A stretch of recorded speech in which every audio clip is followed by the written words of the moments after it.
Hi, welcome to the AIM on MS&T podcast. If this is your first time listening to our podcast, first off, welcome. Second, AIM stands for Academia, Industry, and Military, which are the main sectors that make up Central Florida's modeling, simulation, and training community. During our podcast, we talk with different leaders in this community. We also hit on all the cool and innovative things their organizations are doing, trends that affect the MS&T field as a whole, and keep you up to date with what's going on. If you're not a part of the modeling and simulation community, we hope to share some insights about this important sector of Orlando's economy, which ranks just behind the theme park and hospitality industries. This podcast is brought to you in part by Axiom AI. Axiom's multi-model AI models outperformed Fortune 500 companies to win the DoD's AI Antex Challenge. Visit Axiom in booth 2526 at IITSEC to see how they empower warfighters by boosting training and mission success.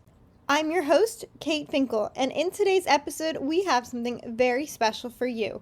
Mary Trier, President of Capital Communications, will be taking over this episode as our guest host for today. So, without further ado, the floor is all yours. Hi, I'm Mary Trier, and I'll be this episode's host as we talk with Vice Admiral Sean Buck, U.S. Navy retired, and who is now the President of National Training and Simulation Association as of a little earlier this year. I wanted to welcome you, and it's our pleasure to have you as a guest on AIM on MS&T podcast. So welcome, and I also want to recognize your over 40 years in the U.S. Navy. Really admire our people who serve in uniform. So thank you for serving and leading the men and women of the U.S. Navy. So before we jump into MS&T and realizing that every mission that you had and every place that you were stationed probably holds lots of memories for you. Can you tell our audience a little bit about your career, some of the highlights, one of those special stories you might pass on to your family? Sure. There's so many. I guess I'll preface it by saying if I could rewind the clock and if I could rewind my body clock, I would be proud and privileged to do it all over again. The Navy was very good to me. It was very good to my family. It was quite an adventure and a real opportunity to serve our country in the cloth of our nation. I would say probably how I ended my career these last 4.5 years serving as the superintendent of the U.S. Naval Academy was probably the highlight of my career. While it wasn't operational, I wasn't flying airplanes and chasing bad guys, I had the greatest opportunity I could have ever imagined having, and that is to provide an education to a very large cadre of students that attend the Naval Academy. And I also had a big part to play in the development of all the future leaders of our country. And it was a true honor and privilege to be chosen to be the superintendent.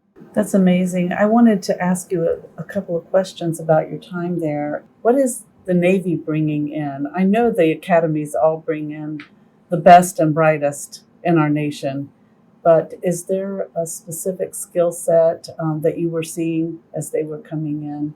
We're privileged to have great selectivity. The service academies are still a sought-after place to go get an education and to get a really great start on an opportunity to serve our country. We have a selectivity of about 15 to 1. 15 applicants to every available slot that we have. So as you said, Mary, we get some very fine young men and women that come to the service academies, and the student body kept getting better and better. I was always asked this question, well, what's different about these group of young men and women that come compared to like when I came 40 years ago or even to the group maybe from 10 or 15 years ago? And it's their awareness. It's the awareness of what they're getting into, what they're volunteering to do to serve their country, and the commitment to be part of something much bigger than themselves. They bring an uncanny level of maturity. And I think, what's different from when you and I were making this decision as we were departing high school to go to college and to become a professional in some regard, it's the information age. They have so many resources available to them to make a more informed decision. And so therefore, the kids that we get, they have a less proclivity to quit. So when they come, they've made that initial commitment, whereas my classmates years ago, we weren't really sure what we were getting involved in. And sometimes it overwhelmed some of my classmates, and they said, hey, this is not for me. I'm going to leave and I'm not going to finish up, which was a real shame, because that may have taken a slot of a young man or woman who had worked harder to be better informed about what they were volunteering for. But it's the biggest difference of all is the maturity and how well they're informed about what they're committing to. Yeah, but I see that across the board. Our young people are so confident. And I think you hit the nail on the head that it's the information age. They have knowledge right at their fingertips, and that's awesome. And I love what you said about they quit less. Well, as taxpayers, it's service academies are a very expensive way of generating a military leader, but the return on investment is tremendous. Mm-hmm. And when I can go back and present my budget requests to Congress, who gives the Navy the money, and then the Navy gives me the money to run the Naval Academy, I can with great confidence tell them that the return on investment is still very, very worth it from the quality leader that we produce and the number of men and women that we keep that stay the course the whole 4 years in commission on time, very successfully. I think you see that across the board with the senior enlisteds also. Yes. The Navy chiefs and those people that lead the enlisted corps as well. They're absolutely bringing in higher quality, and the training is superb. Absolutely. And it's attractive to them once they learn about us to join either as a commissioned officer or as enlisted. Once they learn about the opportunities that they're going to be given and the quality of the training, the quality of the education, and the quality of the service and the men and women that they get to serve with, they want to come. And they get that trust also for their brothers and sisters in arms. Yes, they do. They know that they're fully trained and ready. Yes, they do. It's really awesome. Can you talk a little bit about the recruiting efforts for the Navy? I know in recent years, all of our services are having challenges. And I think it's really important for young men and women to understand what that lifestyle offers and how are we doing with our recruiting in the Navy. Well, Mary, any discussion about recruiting should be always paired with some comments and dialogue about retention. Recruiting has been a challenge for all of the services in the last few years. That may be a result of many different dynamics going on. I would suggest over 2 decades of fighting a war, the Desert Wars, probably made the country a little bit weary of military service and fighting wars to defend our nation. Those of us that have made the commitment to serve in uniform know that no matter how hard it is or how weary we may be, it's a very noble cause and it's a needed cause, and we can never give up the effort. But that's not necessarily the dialogue at families' dinner tables with their young ones who are deciding whether to join or not to join. I would suggest that also the age-old dynamic of when the economy is strong or the economy is weak, there's ebbs and flows on recruiting and retention. The attractiveness to either join initially or the attractiveness to stay in and stay the course when it becomes difficult on both the service member and their families, the sacrifices that are made. My hat's off to the service's recruiting efforts now. We have turned the corner. Recruiting is on the upswing for a lot of the services, maybe not all the way across the board. I can speak to the Navy and the Marine Corps, part of the naval team. Recruiting is doing much better now. We put a very strong effort in marketing ourselves and telling our story better so that the American public knows who we are. Those kids can be more informed about their decision to join. Moms and dads aren't as concerned about their sons or daughters joining as they may have been in these last 20 years of fighting the Desert Wars. So we've turned the corner. Now, with that said, we got to make sure that we keep those that join us and retain them. And in the Navy, we have a saying that we may recruit the individual sailor, but we retain the family. a very, very large percentage of Navy sailors are married. And kind of stereotypically, if you're married, you probably will go on the journey of raising a family also. So you'll have children, which complicates the dynamic and the sacrifice of the entire family. And we're working just as hard to retain them so that we can reduce the pressure on the recruiting force to not have to continually bring in so many because it's too fast of a revolving door. So it was a crisis. It was a recent crisis, and I would suggest the crisis is being resolved. That's wonderful. As someone that hasn't served in uniform, but I have family that has, I'm just so proud of the people who make that commitment. Not just, like you said, the families also make a commitment. And I'm proud of all of them. It's really awesome. And what does that have to do with the MS&T industry? Well, I think just about every soldier, sailor, airman, and Marine that we recruit today will put their hands on simulation and training products that we in our industry develop and field for them to become prepared for their missions. Yes, they will, in spades. Mm-hmm. Big part of recruiting is prior to a young man or woman making the decision to join what they think would be a high-tech Navy or high-tech Marine Corps or high-tech Air Force or Army, they're digital natives. They have been born from the day they were born. Their world is consumed by technology to either ease some of the struggles of life, to make them more informed, better educated, have more fun, but they're very comfortable around technology. And then all of a sudden they join, I'll speak for the Navy, my service, they join and they go to sea on ships across the horizon. And maybe that technology is not up to the standards of the technology they had on their hands when they were ashore. And the minute they pull away from the pier and get underway, they find themselves could be 10, 15, 20 years with outdated technology behind. And that is not very satisfying. So to tie that into the modeling, simulation, and training industry, what you all are providing for us to bring technology, put it into our hands, train us and make us comfortable with that technology, and to even teach the old folks like me, get us up to speed with the technology, that will help with retention. Because that sailor or that Marine will then stay the course because they're satisfied with how they're equipped, how they're trained, how they're prepared, and then that matches their patriotism and their commitment to serve. But if they were given less than optimal technology, they're going to be dissatisfied. They'll leave because the outside world looks more attractive to them and can provide better technology and a better lifestyle. We're very cognizant of that dynamic in the retention side of the house.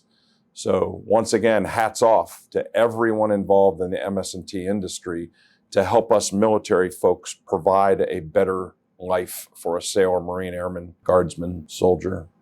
That's right. Now we're going to switch a little bit over to talk about your role as the president of NTSA. And coming into that role, you're bringing all of your experience and your leadership, and you're coming into this organization. What's your vision for the next 5 years?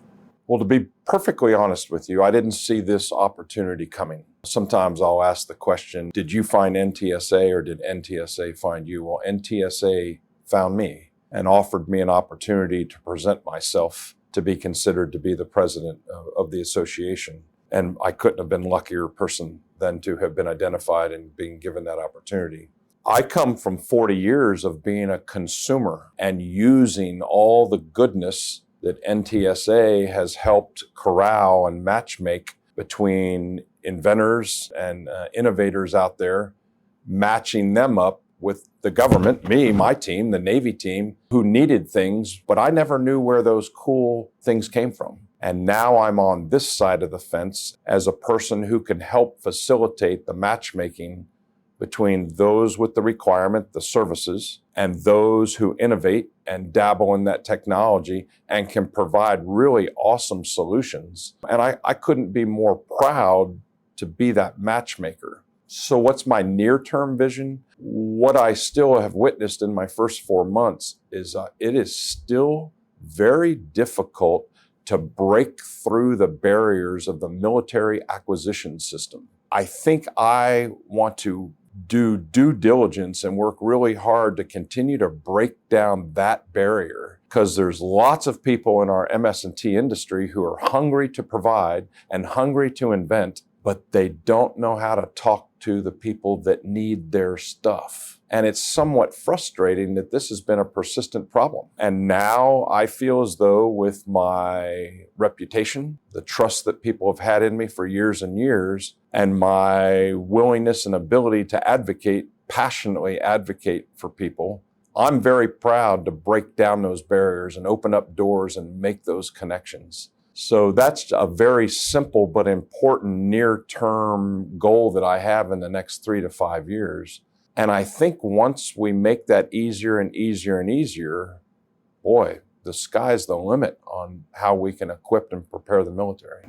Absolutely. And that is critical. And you're in a great position to do that with your, just recently coming out of the leadership of the Navy and being able to bridge that gap. Having said that, we have a lot of opportunities to create an environment to put the military together with those inventors and innovative people. And I know that your staff does a lot of events, but the one that's coming up that we really want to hone in on is the IITSEC Conference. And I think that's one of the great opportunities where you're going to get these people in the same room and be able to break down some of those barriers. Do you see anything different, or do you see, as we approach IITSEC, what are you most excited about?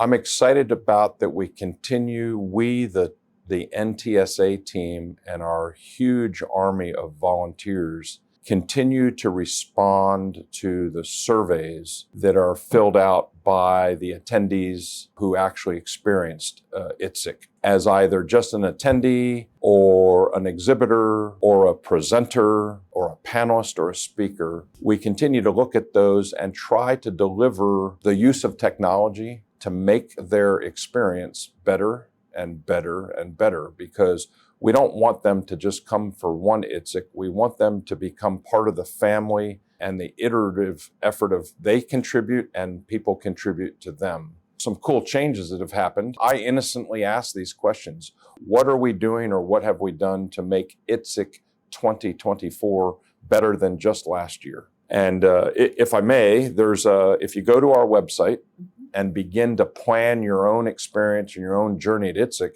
you're going to see a bot called Blue, B-L-U. It's a little blue bot in the corner of your screen, and Blue can answer any question that you have about IITSEC. And as the new guy, I have been talking to Blue a lot so that I don't necessarily have to cause disruption to my staff asking all of my new guy questions. Mm-hmm. And Blue has been very accurate, very responsive, and trust me, listening audience, if you go to Blue, they're going to make your experience at IITSEC in Orlando in December of 2024 much better. We've also employed a mobile application that I've seen at some of our sister friends' conferences and events. It's very helpful because we all have our mobile devices in our hands these days, and it helps them navigate the show floor. It helps them navigate the schedule better so that they don't miss any of the events that they hope to get to on the days that they participate in IITSEC. We also have it's a really neat feature of the registration website. If you'll take a little bit of time and tell us about yourself as you register to attend, we are creating personal personas for you. We get to know a little bit about you, and then we will tailor your background, your expertise, and your goals and desires. We will tailor a recommended journey for you over 1 day, 2 days, or 3 days at IITSEC. And that's exciting. It's being test-driven this year, and our intentions are to ask a lot of feedback from attendees, what was good or bad about that, and by next year to implement AI in the whole registration process, and that persona will have exacting precision to give a good experience at IITSEC 2025. So try us out this year, try it out, give us feedback, positive or negative feedback, and we promise you we'll work to make it better. And then the last thing that we've tried to improve upon is one of the categories of special events called the next big thing. As I understand it, last year we devoted about a day and a half to talk about the next big things. And this year we've expanded that. And we've doubled the number of events committed to talking about AI, which is their focus. And we'll be having special events and opportunities all 4 days of IITSEC. That is really awesome. And it's a Navy year. It is a naval year. Yes. The two services in charge of this year's IITSEC, the Navy and the Marine Corps, our naval team. Boy, I couldn't be more proud of their effort and the attention they're putting into it. I've been attending IITSEC for about 30 years, and I've looked at papers and helped select papers. I've done from the government side, and I've had a lot of experiences. So these things are really exciting. I have learned over the years about the group of people that come together and volunteer to help make IITSEC better than it was last year. And that's a recurring theme since I've been involved. Mm-hmm. We have to make it better than it was last year. Mary, that volunteer force that's associated with our small yet high-performing team at NTSA is remarkable. I've been part of many, many, many teams in my military service, and I have never been part of such a large, dedicated, focused, and loyal volunteer team than who helps us with IITSEC. Each time I'm asked the question, what is your first impression? What's the greatest thing that you've seen in your new job? It's this volunteer force. And it's the quality of the leadership at the top of the volunteer force. And it's the dedication and thoroughness of each and every person who gives us their most important resource, which is their time. And as you just said, it's not just 1 year. These volunteers, like yourself, have been coming back for 10, 20, 30 years of IITSEC with a commitment to make it better and better and better. And that's remarkable. And it's somewhat intimidating to me too, because I believe one of my most important charges is to nurture and care for that volunteer force and make sure that they're appreciated, make sure they're loved and respected, and make sure they're equipped to do their volunteer job. And I find that easy. That's what I like to do. I like to take care of people, take care of teams, and then be their biggest cheerleader and their biggest advocate. I can't get off that topic without commenting on your staff here at NTSA and your leaders. And I think you recently told me you only have a handful. We are a team of 7, and I'm number 7. And that's pretty awesome. And there are the mighty 6 below me who carry a lot of weight. They were hired for a primary duty, but each and every one of them can carry on 3, 4, 5 duties. They have each other's backs. They do their jobs very, very well. And you and I well know who's the leader of that whole charge, and it's Debbie Langelier. So my hat is off to Debbie. She's been at this for a long time. She's really good at it. People love her, but more importantly, people respect her for her commitment and her ability to pull off a really good show year after year.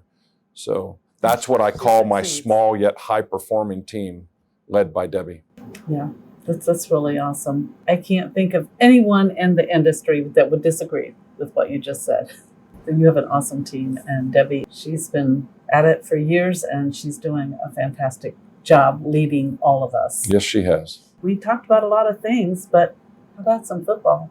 Absolutely. Bring it. What do you think? I mean, I don't know a lot about football, but I sometimes phone a friend. I know that the Navy and the Army both are undefeated so far. So as we record this podcast, Mary, and it will be telecast and provided to our listeners here in a couple of weeks, their records will change a little bit but today, as we speak, Navy is 5-0, Army is 6-0. Navy had a bye week, so they'll play catch up after coming back onto the field. This is the last time that Army and Navy had this good of a start to a football season was in 1944. And that's back when Army and Navy bounced back and forth of being national champions in college football, producing Heisman Trophy winners on both schools.